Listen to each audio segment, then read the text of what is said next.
અને બહેનો, અહીંયા મુખ્ય આગેવાનો બેઠા છે. બહુ શોર્ટ પીરિયડમાં તમને કહેવામાં આવ્યું અને તમે બધા ઉપસ્થિત રહ્યા છો. બધા ભાજપના કાર્યકર્તા અને આગેવાનો છો.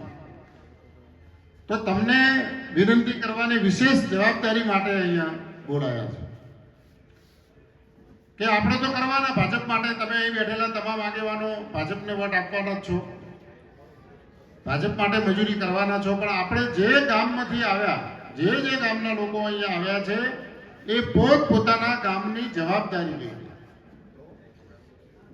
દરેક આગેવાન નક્કી કરે કે પહેલા હું મારું ગામ કમ્પ્લીટ કરીશ.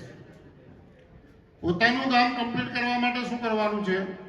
તો જે ભાજપના આપણા વોટર્સ છે એ તો છે જ, પણ એના સિવાય કોણ નથી.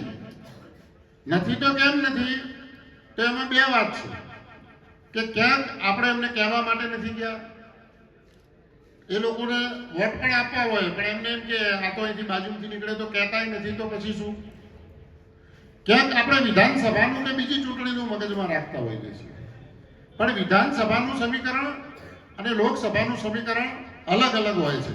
એટલે એવું કદી નહીં માનવાનું કે આ વ્યક્તિએ વિધાનસભામાં વોટ નતા આપ્યા તો આપણને સંસદમાં નહીં આપે. એવું હોતું નથી. અહીંયા આપણે 67,000ની લીડ પરબતભાઈ પટેલ સાહેબ લડતા હતા ત્યારે થરાદમાંથી આપણી નીકળેલી છે. તો આપણી ફરજમાં શું આવે? અત્યારે સાંસદ પણ આપણા છે અને ધારાસભ્ય શંકરભાઈ ચૌધરી સાહેબ પણ અહીંયા છે, અધ્યક્ષ છે. તો 67,000થી વધારે લીડ કઈ રીતે થરાદ વિધાનસભાની નીકળે એના માટેની આપણે ટાર્ગેટ બનાવીને જવાબદારી નક્કી કરવી. તો અહીંયા બેઠેલા હું તમામ આગેવાનોને વિનંતી કરું છું કે એક તો તમારા પોતપોતાના ગામમાં જે લોકો ભાજપમાં જોડાવા માંગતા હોય અને જોડાવા માટેની પ્રક્રિયા આપણે કરવી જોઈએ. એમને આપણી મિટિંગમાં લાવવા જોઈએ, એમને આપણે ખેસ પહેરાવી અને ભાજપની અંદર એ કામ કરે, એમનો મત આપે અને બીજાના મત અપાવે, એ રીતે આપણે કામ કરવું જોઈએ. અને એમને તમારે કહેવા જવું જોઈએ બે હાથ જોડીને. દેખો સામે પક્ષે કોંગ્રેસ છે, કોંગ્રેસ પાસે તો કંઈ કહેવાની વસ્તુ જ નથી, કારણ કે એમની સરકાર જ 22-25 વર્ષથી નથી. એમણે તો કશું કર્યું જ નથી. કોંગ્રેસ વાળાનો તો એક નિયમ છે જીતી જવાનું અને પછી કોઈ કામ બતાડે તો એમ કહેવાનું કે શું કરીએ, અમારી સરકાર જ નથી ને અમારું કોઈ આવડતું જ નથી.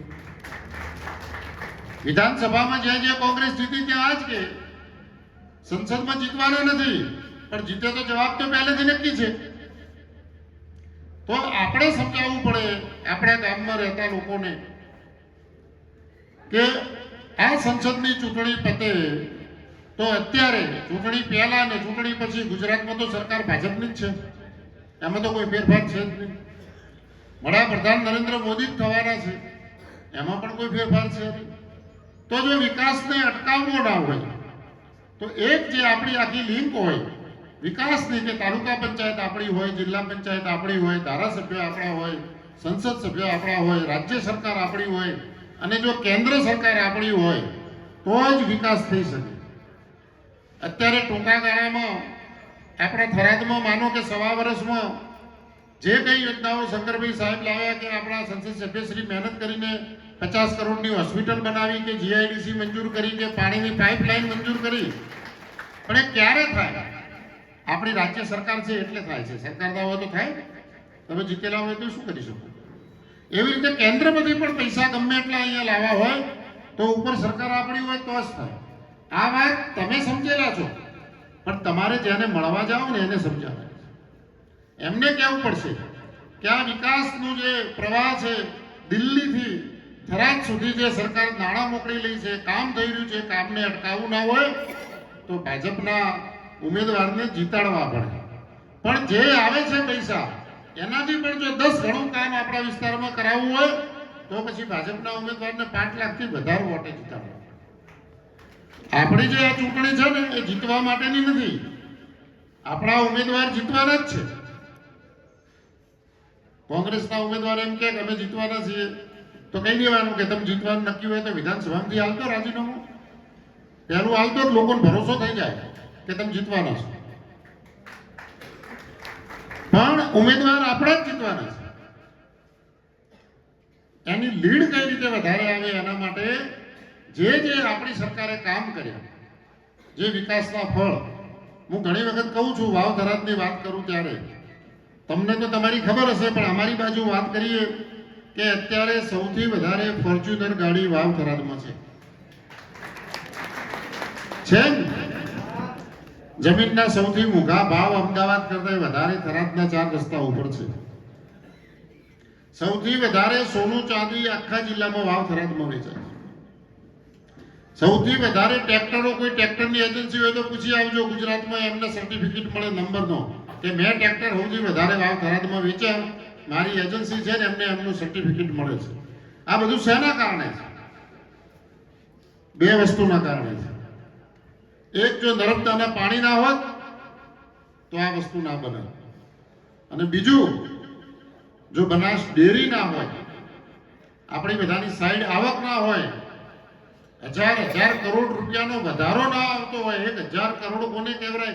મોટી કંપનીઓ હોય ને, જ્યારે 1000, 1200 કરોડ, 1500 કરોડનો વધારો આવ્યો ત્યારે મોટા મોટા ઉદ્યોગપતિ પણ એમ કહેતા હતા કે અમે અમારી કંપનીમાં આટલું વળતર નથી આપી શકતા. એ જ્યારે આપણી પાસે આવે છે ત્યારે આપણી ખરીદ શક્તિ વધે છે, આપણું જીવન ધોરણ બદલે છે.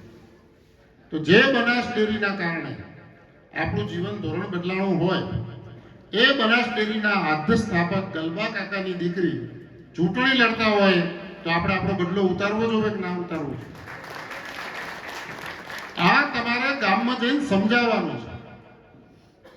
જેને પણ દૂધ ભરાવતા હોય એ બહેનોને જઈને સમજાવવાનું કે બેન, તમારે આ જે પગાર આવે છે, સીધો ખાતામાં પગાર આવે છે, આ જે વ્યવસ્થા છે એ વ્યવસ્થા ડેરીની ગલબા કાકાએ ઊભી કરેલી છે. અને જો તમે આ બહેનોને સમજાવી શકો, બહેનોને પણ કહું તો ભાઈ કોંગ્રેસમાં ફરતા હશે ને તો એ બેન ભાજપને વોટ આપી દેશે. કારણ કે ઘણા નેતા એવા હોય છે, બારે બહુ પ્રચાર કરે ને ઘરે કહેવાનું રહી જાય, પાછું ઘરને ખબર જ ના હોય કે શેમાં ફરે છે. તો બહેનોને જો પણ મળીને તમે સમજાવશો તો પણ આપણને વોટ આપશે. એવી જ રીતે આપણી રાજ્ય સરકારમાં નરેન્દ્રભાઈ મોદીએ જે કામ કર્યું છે અને જેના કારણે આપણી સુખાકારી આવી છે, યોજનાઓ આપને બધી હમણાં આપણા સંસદ સભ્ય સાહેબ કહેશે, સવાર સુધી તમે કહી શકો એટલી યોજનાઓ છે, એટલા લાભ આપણે લીધા છે. અહીંયા બેઠેલો એક પણ વ્યક્તિ એવો નહીં હોય કે એને સરકારની યોજનાનો લાભ ના લીધો હોય. એમાં સંસદ સભ્ય સાહેબે આવે ને, હું આવું, તમે આવો, અને નાનો માણસ આવે, માનો કે પૈસાનો લાભ કદાચ ના લીધો હોય, કોઈ મદદનો લાભ ના લીધો હોય, તો 24 કલાક લાઈટ વાળો તો લાભ મળે કે ના મળે? સારા રોડ રસ્તા બન્યા એનો લાભ મળે કે ના મળે? સારી હોસ્પિટલ મળે એનો લાભ મળે કે ના મળે? કોરોનાની રસી બધાએ લીધી કે નહીં લીધી મફતમાં? એ રસી બજાર કિંમત જો કરી હોત ને સરકારે તો 25,000 રૂપિયામાં રસી આપણને ના મળે. એ રસી આપણને મળી છે અને એના કારણે આપણા લોકોનું જીવન બચ્યું છે. આ વાતો જો તમે જઈને ત્યાં સમજાવશો તો લોકોને કહી શકશો શા માટે ભાજપને વોટ આપવા. નરેન્દ્રભાઈના હાથ મજબૂત કરવા હશે, આ દેશમાં સુખ શાંતિથી જીવવું હશે, હજુ પણ વધારે આપણું જીવન ધોરણ સુધારવું હશે તો ભાજપની સરકાર જોઈએ. ભાજપની સરકાર તો બનવાની જ છે, પણ ફરી કહું કે અહીંથી એક કમળ ચૂંટીને આપણે મોકલવું પડે, આપણે રેખાબેનને અહીંથી જીતાડીને મોકલવા પડે. તો આજે તમે અહીંથી એટલો નિર્ણય કરીને જજો એવી મારી વિનંતી છે કે આપણા પાસે હવે 45 દિવસ છે. 45 દિવસમાં એક વ્યક્તિ કમસે કમ રોજ 10 જણાને વાત કરે. આ વાત મેં જે તમને કરી તમને ખબર જ છે, પણ શું ભાજપે વિકાસ કર્યો એ વાત કરે. બીજું કંઈ ના ખબર પડે તો હું દેશી ભાષામાં કહું છું, કોઈ કે ભાજપે શું વિકાસ કર્યો તો એક લીટીમાં કેવું હોય કે તમારા ગામમાં 22 વર્ષમાં જે બન્યું બધું ભાજપે કર્યું.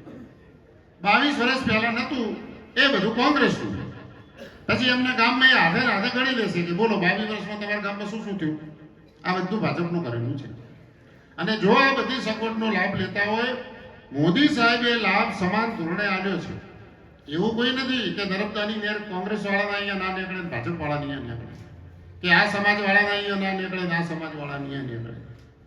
આપણને ખેડૂતને પૈસા આપણા ખાતામાં નાખે છે તો એવું નથી કે ભાજપ વાળાને જ પૈસા મળે ને કોંગ્રેસ વાળાને ના મળે, કે આ સમાજને જ પૈસા મળે ને આ સમાજને પૈસા ના મળે. કોરોનાની રસી આલી તો એવું નથી કે આ ગામને મળે ને આ ગામને ના મળે.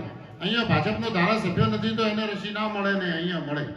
જે યોજના તમે 108 ને ફોન કરો, તમે આયુષ્માન કાર્ડ લઈને હોસ્પિટલમાં જાઓ તો કોઈ તમને પૂછતું નથી કે તમે ભાજપને વોટ આપ્યા કે કોંગ્રેસને વોટ આપ્યા. તમારી પાસે કાર્ડ છે, તમારી દવા થઈ જાય છે. તો આપણે એમને સમજાવવું પડશે કે જો તમને સરકાર પૂછતી નથી કે તમે ભાજપને વોટ આપ્યું હતું, કોંગ્રેસને આપ્યું હતું, તમને સરકાર પૂછતી નથી કે તમે આ સમાજના છો કે પેલા સમાજના છો, તો પછી કોઈ સમાજે કશું ના પૂછવું જોઈએ, નરેન્દ્રભાઈને જીતાડવા જોઈએ. વોટ તો ભાજપને આપવો જોઈએ, કારણ કે સમાન ધોરણે વિકાસ થયો છે. અને આપણે તો ખાનદાન છીએ એટલું તો પછી આટલું બધું ભાજપ પાસેથી લીધું હોય ને એનું જો ઋણ ચૂકતે ના કરીએ તો આ ઋણ ચૂકતે કરવાનો સમય આવ્યો છે. તો અહીં બેઠેલા તમામ મુખ્ય આગેવાનોને મારી વિનંતી છે કે 45 દિવસ થોડું ઘરનું કામ બગડે તો, થોડા સમાજના ઓછા પ્રસંગમાં જવરાય તો, થોડું કંઈ તમને તકલીફ પડે તો, પણ આ 45 દિવસ નરેન્દ્રભાઈ મોદી માટે, ભાજપ માટે, આપણા બેન રેખાબેન માટે એક કલાકનો ઉપયોગ કરી અને વધુમાં વધુ વોટિંગ થાય, વધુમાં વધુ મતદાન થાય અને વધુમાં વધુ આપણને લીડ મળે એવો પ્રયત્ન કરીએ.